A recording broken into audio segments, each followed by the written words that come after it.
早晨啊，咁多位又歡迎翻嚟我呢個大頭頻道啦。所以而家係朝頭早啦，做咩咁早就拍片呢？就係因為一朝早就送開呢樣嘢嚟啦。好啦，就今日我要介紹嘅就係呢樣嘢啦，係咩嚟嘅呢 ？OK， 而家睇唔到係咪？因為呢個係一個touch screen 嘅portable monitor。即係講係用喺 for 嗰啲laptop 嘅，即係講 laptop 如果你話 extend 多一個 monitor， 但係你又愛 portable 嘅話，就愛買呢一類嘅啦。所以做咩我揀 touch screen 呢？因為佢除咗laptop 可以用得到呢，連電話嗰啲都可以用嘅，而且係嗰啲console 啊，好似 PS4、PS5 咁樣樣啊，你都可以用得到嘅。So 快我少講啦，我就開俾大家睇啦。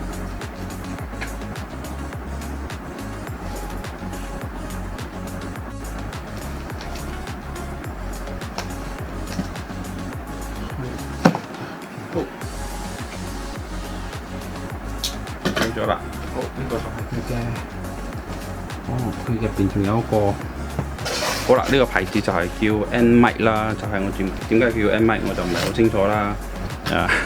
N-Mic 就好似嗰啲蟻咁樣，嗰啲白蟻咁樣 N-Mic 嘅名咁樣。好，攞出嚟先。哎呀，我去另外邊。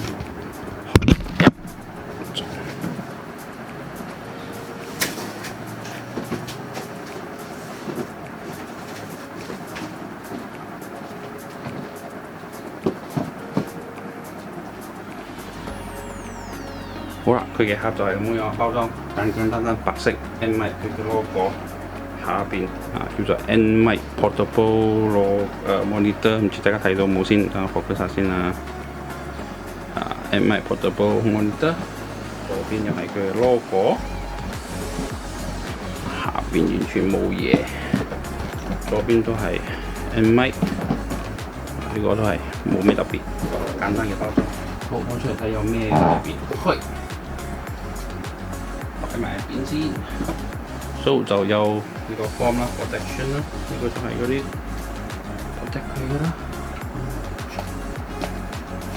呢個就係佢嘅基本先啦。好，睇下仲有咩嘢嘅先。OK，大家先睇呢個基本身，睇下。so 說明書一本，照舊啊。說明書應該 monitor 就唔需要點樣睇㗎啦 ，monitor 都係鬥落去嘅啫。so 佢就有俾我呢個叉電嘅啦，就呢個又係嗰種中國，因為呢個 N-Mic 係中國嘅牌子啦，所以佢又俾我呢種點講呢？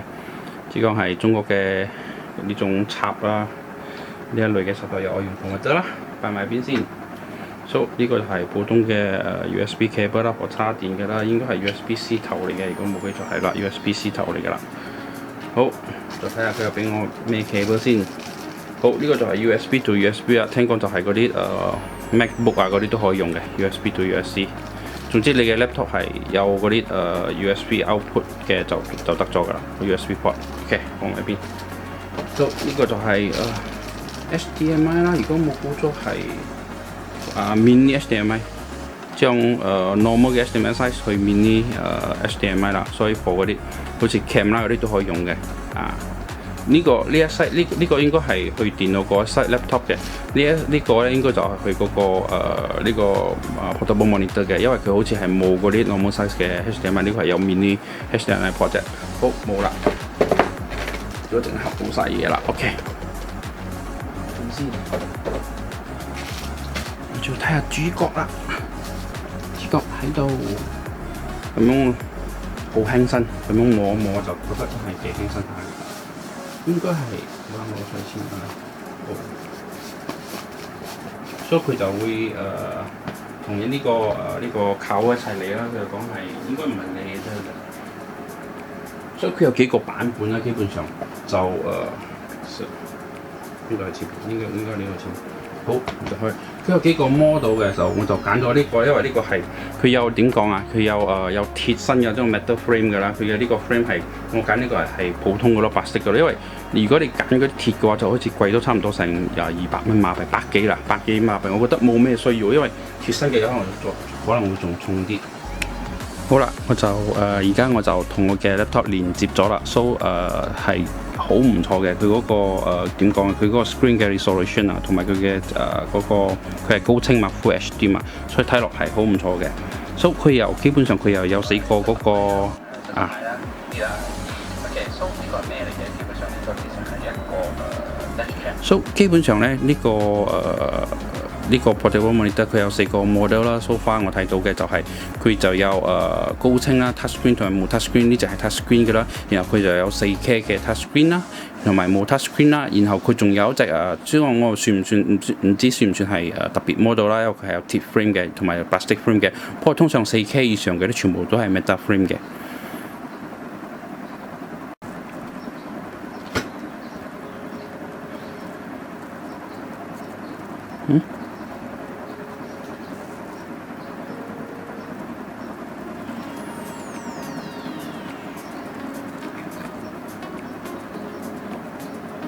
哇！佢好神奇啊！我接咗呢個我都話佢又自動直頭變成點講Samsung Dex 嗰個功能。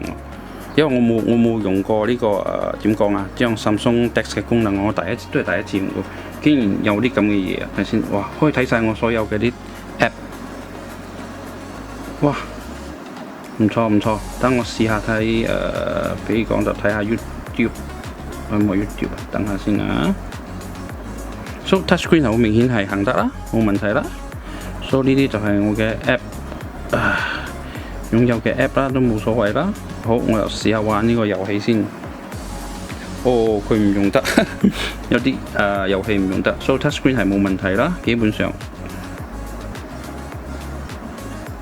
好啦，就試晒咗啦，所有嘅嘢睇下有冇啲咩可以俾大家睇下啦。好，睇下 YouTube 先。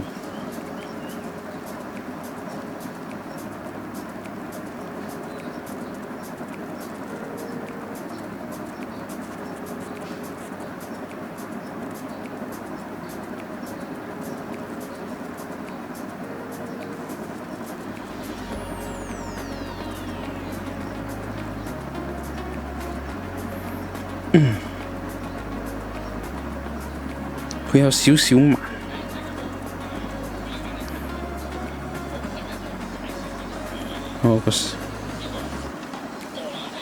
佢嘅都 OK 啦，但係佢嘅嗰個影片有少少朦。如果係用呢個嚟睇 YouTube 嘅話啦，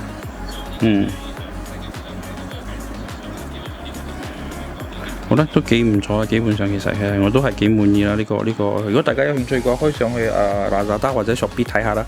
然後佢嘅價錢而家應該冇估錯嘅，應該係500蚊左右啫。而家所以如果係嗰個metal frame 㗎，將佢嘅嗰個呢個 portable 佢嘅身，佢嘅呢個 frame 嘅身就係鐵嘅話啦，就700蚊左右咯。好啦，今日嘅開箱就到此為止啦。如果大家係中意我頻道嘅，就記得請訂閱啦嚇。中意我影片嘅就俾個 like 我啦。好，唔該晒，下次見。